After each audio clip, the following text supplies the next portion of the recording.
المجاهد شو حسن زواوي داير دويتشن شبخاخ مدرسة المجاهد حسن زواوي للغة الألمانية. تليفون نومير الهاتف 06 56 33 08 81. Das Passiv in der deutschen Sprache, le passif dans la langue allemande. Dans la langue allemande, il existe trois différentes formes de passif. Premièrement, le passif personnel. Et on l'appelle ainsi parce que le passif personnel doit obligatoirement avoir un nominatif sujet. Et le passif personnel se forme seulement avec les verbes transitifs, à l'exception du verbe transitif haben, avoir, et les verbes de modalité, et le verbe kosten, coûter, et le verbe schlafen, dormir.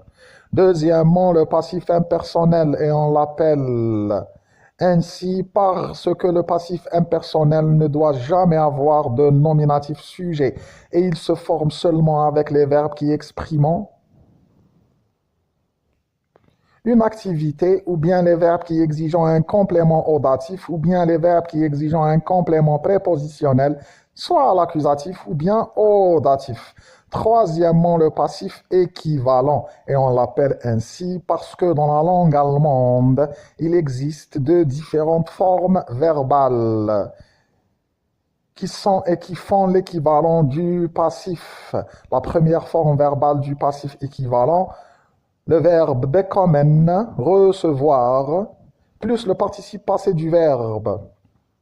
La deuxième forme verbale du passif équivalent, le verbe auxiliaire sein, être, plus zu, plus l'infinitif du verbe.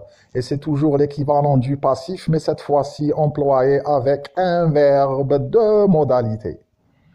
Aujourd'hui, on va voir avec détail le passif personnel. Grand 1. Le passif personnel compte trois formes différentes de forme verbale. Premièrement, la forme verbale des temps simples. Le verbe auxiliaire werden, devenir conjugué, plus le participe passé du verbe, comme das Geschäft wird geschlossen, on ferme le magasin. Das Geschäft wird geschlossen. Deuxièmement, la forme verbale des temps composés. Le verbe auxiliaire sein, être conjugué, plus le participe passé du verbe principal de la phrase, plus worden, comme das Auto ist gestern verkauft worden. La voiture a été vendue hier. Das Auto ist gestern verkauft worden. On remarque que dans cette forme verbale, on a un deuxième participe passé, et c'est le participe passé du verbe auxiliaire werden, devenir, qui est worden. Et il a formé son participe passé sangué. Et bien sûr, c'est exceptionnel. Et pourquoi le verbe auxiliaire werden, devenir, s'est mis au participe passé? Parce qu'il s'est conjugué dans un temps composé avec un autre verbe auxiliaire qui est sein, être. Troisièmement, la forme verbale du passif personnel employé avec un verbe de modalité. Verbe de modalité conjugué plus l'infinitif passif. L'infinitif passif se forme avec le participe passé du verbe principal de la phrase plus werden, devenir. Regardez la leçon 119. Exemple du passif personnel employé avec un verbe de modalité. Das Päckchen darf nicht geöffnet werden. Ce paquet ne doit pas être ouvert. Das Päckchen darf nicht geöffnet werden. On remarque que dans l'exemple de la forme verbale des temps simples du passif personnel, qui est das Päckchen darf nicht geöffnet werden. Das Geschäft wird geschlossen. On ferme le magasin. Ou bien le magasin est en train d'être fermé. On a pu ne pas utiliser la forme du passif adéquat dans la traduction vers le français. Et pourquoi? Tout simplement parce que dans la langue française, on ne dispose que du seul verbe auxiliaire sein, être, pour indiquer le processus et l'état. Et on préfère souvent utiliser la forme active, et spécialement avec le pronom impersonnel en, comme on ferme le magasin, qu'on a déjà cité. Grand 2, sens et traduction du verbe auxiliaire werden dans la formation du passif personnel. Werden se traduit par le verbe être, était et sera en relation avec en train d'être. Il a le sens de devenir,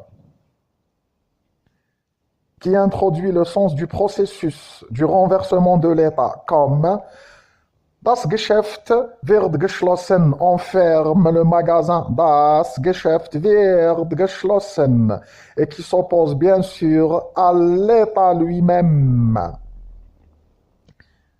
qui est le résultat du processus, comme Das Geschäft ist geschlossen. Le magasin est fermé. Das Geschäft ist geschlossen. Grand 3, la construction de la proposition du passif personnel. On compte trois différentes constructions possibles. Construction avec introduction du complément d'agent par la préposition von. Construction sans introduction du complément d'agent. Construction avec introduction de l'intermédiaire par la préposition durch. Ou bien avec introduction de l'instrument ou le moyen avec la préposition mit. Premièrement, construction avec introduction du complément d'agent avec la préposition von. Je commence par une construction active que je transformerai en construction passive, comme Das Auto hat den Hund überfahren. La voiture a écrasé le chien. Das Auto hat den Hund überfahren. Construction passive.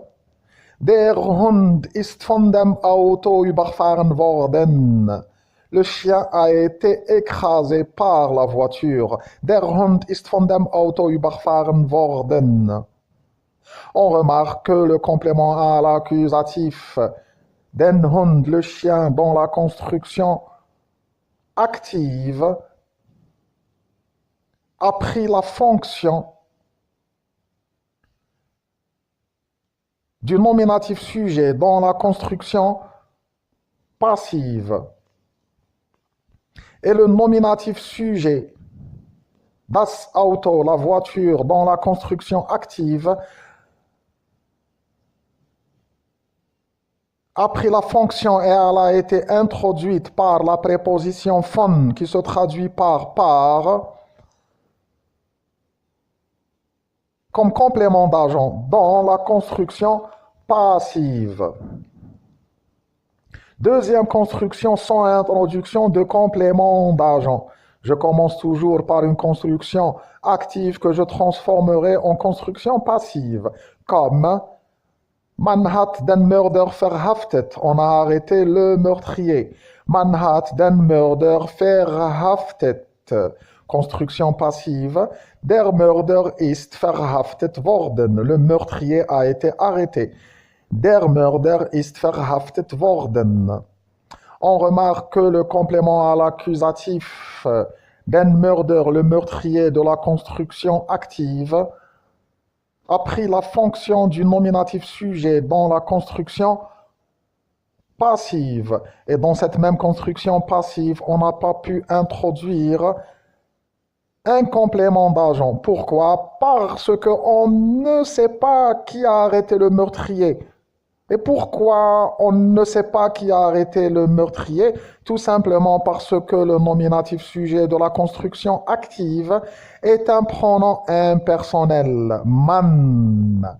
En. Pour les pronoms impersonnels, regardez la leçon 205. Remarque que la construction active hat verhaftet, arrêté, c'est l'équivalent de la construction passive ist verhaftet worden, a été arrêté. Troisième construction avec introduction de l'intermédiaire par la préposition dorch ou l'introduction de l'instrument ou le moyen par la préposition mit, comme Die Kirche ist mit Bomben zerstört worden. L'église a été détruite par des bombes. Die Kirche ist mit Bomben zerstört worden. Bomben, les bombes, c'est l'instrument et le moyen avec lequel l'église a été détruite. Et l'instrument et le moyen sont introduits par la préposition mit. Attention, ne pas confondre l'instrument et le moyen avec le complément d'agent, car le complément d'agent, il nous indique qui a agi, contrairement à l'instrument et le moyen nous indique avec quoi on a agi. Et le complément d'agent est introduit par la préposition von, qui se traduit par. Grand 4, l'emploi du S explétif dans une construction passive. Quand le nominatif sujet d'une construction passive est précédé par un déterminatif indéfini, ein ou kein, ou bien par un partitif. Les partitifs sont les choses qu'on ne peut pas dénombrer, comme Wasser, l'eau, ou bien café, le café. Ce nominatif sujet qui est précédé par le déterminatif indéfini ou bien le partitif, dans la construction passive, on peut retarder son apparition dans cette même construction et on le place dans ce cas-là après le verbe. Et en première position de cette construction passive, on doit mettre un S explétif qui se traduit par il. Regardez la leçon 90. Et il occupe la place du sujet de la construction passive. Comme Es wurde gestern eine Brieftasche gefunden. Il a été trouvé hier un portefeuille. Es wurde gestern eine Brieftasche gefunden. Eine Brieftasche, un portefeuille, c'est le nominatif sujet qui est précédé par un déterminatif indéfini. Eine, un. Dans la construction passive, et qu'on a pu, dans ce cas-là, on a pu retarder son apparition dans cette même construction et on l'a placé après le verbe. Et on a dû, à la tête de cette construction passive, mettre le S explétif à la place du nominatif sujet, qui se traduit par il. Remarque que le S explétif, on peut s'en passer de lui sans que le sens de la proposition soit affecté. Donc, on peut remettre le nominatif sujet à la tête de la proposition. Et on dit Eine Brieftasche wurde gestern gefunden. On a trouvé hier un portefeuille. Ou bien un portefeuille a été trouvé hier. Eine Brieftasche wurde gestern gefunden. Attention de ne pas confondre entre le nominatif sujet de la construction passive et le complément à l'accusatif. Pourquoi il peut avoir lieu de confusion entre ces deux éléments de la phrase? Tout simplement parce que dans la construction passive, c'est le nominatif sujet qui subit l'action du verbe transitif et non pas le complément à l'accusatif. Stop, terminé.